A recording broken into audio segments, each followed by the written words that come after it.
dernière délibération, précisément, alors on l'avait mis dans le titre, on avait mis convention RAM. Alors est-ce que ce document-là fait lui aussi partie, oui, dans votre pochette? Dans votre pochette, il y a aussi des corrections. Il y avait des coquilles, il y avait quelques petites erreurs qui étaient restées dans ce qu'on avait envoyé avec le conseil. Et puis, lors du conseil Sivomal qui a eu lieu la semaine dernière, eh bien, nos collègues, en particulier, je crois que c'était ceux de Saint-Léger, nous ont demandé, à un moment dans la convention, on disait qu'il pouvait y avoir des dépenses d'investissement à partager. Et ils ont voulu qu'on précise bien ce qu'on entendait par investissement, parce qu'un investissement, ça peut être un bâtiment. Donc là, on est dans des sommes qui peuvent être importantes. Et ce n'est pas du tout l'esprit. L'investissement pour le fonctionnement durable, ce sont des tapis, des jouets pour les enfants, enfin, ce sont des choses peu coûteuses. Donc il a été décidé de rajouter le mot éducatif. Donc on parle, vous verrez dans le petit mot qui a été rajouté, investissement éducatif. Mais comme ça apparaît 3 fois, nous avons préféré vous retirer avec ces corrections. Et puis je vous dis, il y avait 2-3 petites fautes d'orthographe qui ont été corrigées. Alors, concernant donc, cette convention, oui, parce que si c'est Bouaye qui récupère le RAM, je vais l'appeler maintenant le relais petite enfance, les autres communes sont toujours intéressées pour intervenir, qui est une intervention professionnelle auprès de leurs assistantes et assistants maternels. Donc ils nous ont demandé, est-ce que Bouaye serait bien sûr d'accord pour pouvoir continuer comme le Sivom le faisait. Nous en sommes d'accord, donc il faut contractualiser pour que les choses soient claires. Donc on décide de créer au sein de notre service, de nos services de la ville de Bouaye, le relais petite enfance avec une convention, cette fois de mise à disposition, enfin c'est pas une mise à disposition, c'est une convention pour le partenariat, parce qu'on ne met pas le personnel vraiment à disposition, mais c'est du partenariat qui est défini ici. Hein. Donc on définit bien les missions, on définit le fait qu'il y aura un comité de pilotage qui se réunira au moins 3 fois par an avec les élus des communes concernées. Il y aura également un comité technique qui intégrera avec du personnel, notre personnel de ce relais petite enfance, mais aussi la CAF, pour proposer un certain nombre d'orientations. Le nom de cette structure sera bien relais petite enfance de Bouaye, puisqu'il sera donc maintenant un personnel de Bouaye.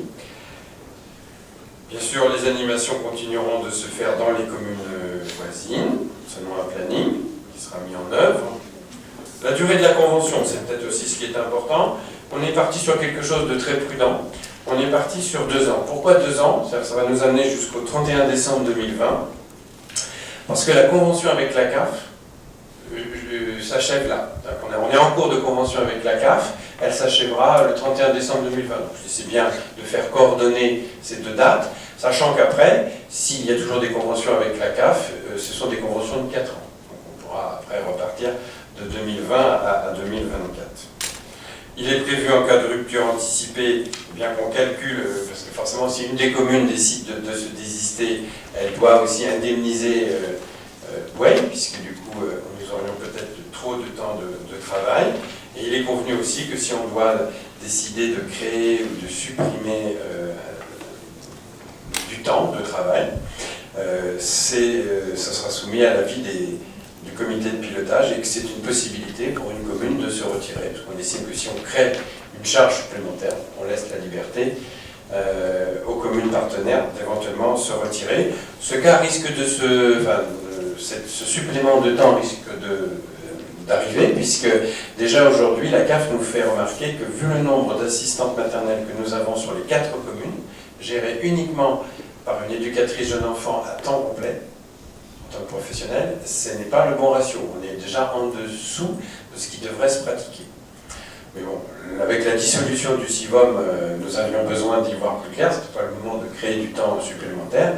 Il fallait d'abord organiser correctement cette dissolution, passer les conventions, et puis nous verrons si à la fin de l'année 2019, il est effectivement toujours souhaité par la CAF, et si les communes sont partantes pour pouvoir mieux organiser, parce qu'aujourd'hui on a réduit le nombre d'interventions. Et puis bon, effectivement, pour pouvoir bénéficier des conventions, d'avoir des financements intéressants, il faut quand même, on a des contrats d'objectifs, des contrats de réalisation, et aussi du membre de personnel suffisant. Donc ils peuvent nous dire à un moment, bah, stop, nous on vous réduit les financements si vous ne mettez pas à disposition suffisamment de personnel. On en était un peu là au niveau du CIVOM. Mais bon, la CAF a convenu, comme on était en changement, de retarder. Mais à un moment et un autre, il peut y avoir des exigences où on nous réduit le financement. Donc il y a un calcul à faire. Si on nous réduit trop d'aide, on peut se trouver perdant et dans ce cas-là, il vaut mieux embaucher. Mais bon, il faudra refaire un état des lieux, revoir le nombre d'assistantes maternelles. On avait un peu de temps, il n'y avait pas le couteau sous la gorge, surtout qu'on a une convention qui est signée. Oui, puis intégrant un nouveau personnel dans notre service de la direction enfance-jeunesse, action scolaire, bah c'est aussi de la formation pour cet agent, puisque nous n'utilisons pas les mêmes logiciels, notamment en compta, que celui du CIVOM. Donc voilà, un agent qui va devoir se former, donc il faut que les choses se fassent bien. Il y a un déménagement aussi qui aura lieu probablement à la rentrée de septembre en ce qui concerne le lieu de travail. C'est suffisamment chargé cette année pour ne pas en rajouter, mais peut-être que... On va pouvoir bénéficier quand même du soutien de l'équipe, déjà, c'est avec la directrice petite enfance, la directrice du multi-accueil du centre de loisirs maternel. Donc on a aussi du secrétariat et tout, donc on va être épaulé. Ça va être bien, on va se donner le temps de voir, avec d'ailleurs les autres communes aussi, avec le comité de pilotage. J'ai oublié de vous dire que, en ce qui concerne la répartition des dépenses que nous calculerons, elles se feront à 50% sur la base de la population légale INSEE et à 50% sur le potentiel financier des 3 communes qui seraient partenaires, donc Brun, Saint-Léger et Saint-Aignan de Grandlieu. Des questions? Je mets aux voix qui vote contre, qui s'abstient. Donc 7 qui vote pour.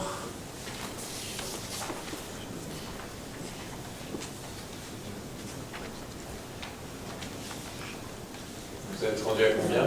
Ah, merci. Alors, le point